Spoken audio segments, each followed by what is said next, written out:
For nearly 200 years, the British Empire ruled India. The most valuable colony in its empire, it controlled millions of people, vast wealth, and one of the largest armies on earth. So why would Britain suddenly give it all up? Was it because of peaceful protests, violent rebellions, World War II, or was the empire simply too exhausted to hold on any longer? The answer is far more complicated than most people realize. This is the story of why Britain left India.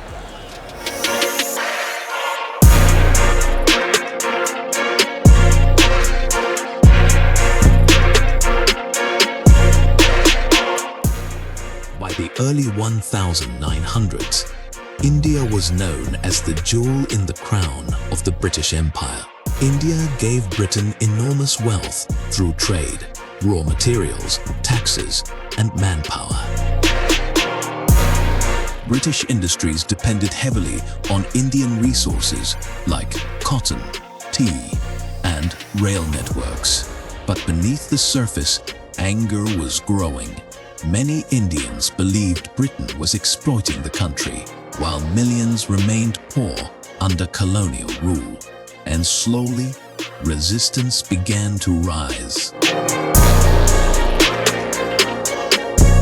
In 1885, educated Indians formed the Indian National Congress. At first, they weren't demanding independence. They simply wanted more rights and a greater voice in government. But over time, frustration grew. British officials often ignored Indian demands, and many peaceful reforms failed to bring real change. Then came a turning point.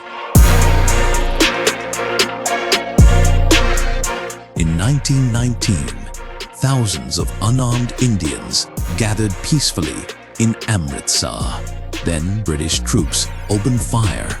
The massacre shocked the entire country. For many Indians, this destroyed any remaining trust in British rule. And across India, calls for independence became louder than ever before. Then, one man transformed the independence movement completely. Mahatma Gandhi. Instead of fighting with weapons, Gandhi promoted non-violent resistance, boycotts, marches, civil disobedience. Millions of ordinary Indians joined the movement. The British Empire suddenly faced a problem it could not easily crush: a united population refusing to cooperate.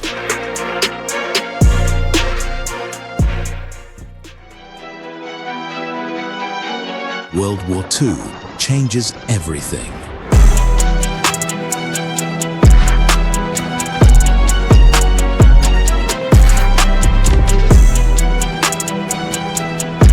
But the biggest blow to British rule came during World War II.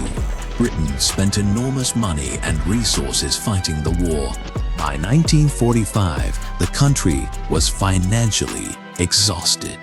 At the same time, millions of Indian soldiers had fought in the war, and many returned home asking an important question. If we fought for freedom abroad, why don't we have freedom at home? Meanwhile, protests and political pressure inside India continued growing rapidly.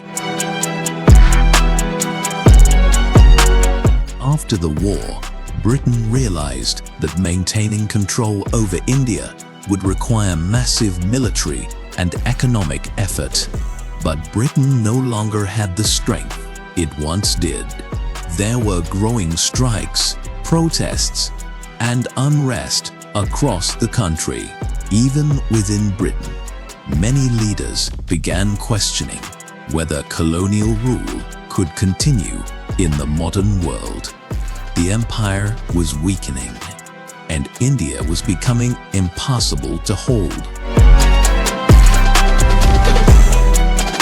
Finally, In 1947, Britain agreed to leave India, but independence came with a painful cost. The subcontinent was divided into two nations, India and Pakistan. This partition triggered one of the largest migrations in human history. Millions of people crossed borders in fear and uncertainty. Communal violence erupted, and countless families were separated forever. Freedom had arrived, but so had tragedy. So why did Britain leave India? It wasn't because of one single reason. It was a combination of growing Indian nationalism, Gandhi's mass movement, economic exhaustion after World War II, rising political pressure, and the declining power of the British Empire itself. Together, these forces changed history forever. For centuries, empires believed they could rule forever, but India's independence showed something powerful. No empire, no matter how strong, lasts forever when millions of people demand change.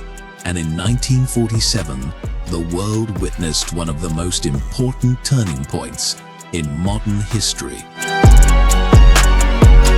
If this story surprised you, imagine how many other hidden moments in history completely changed the world without most people ever realizing it.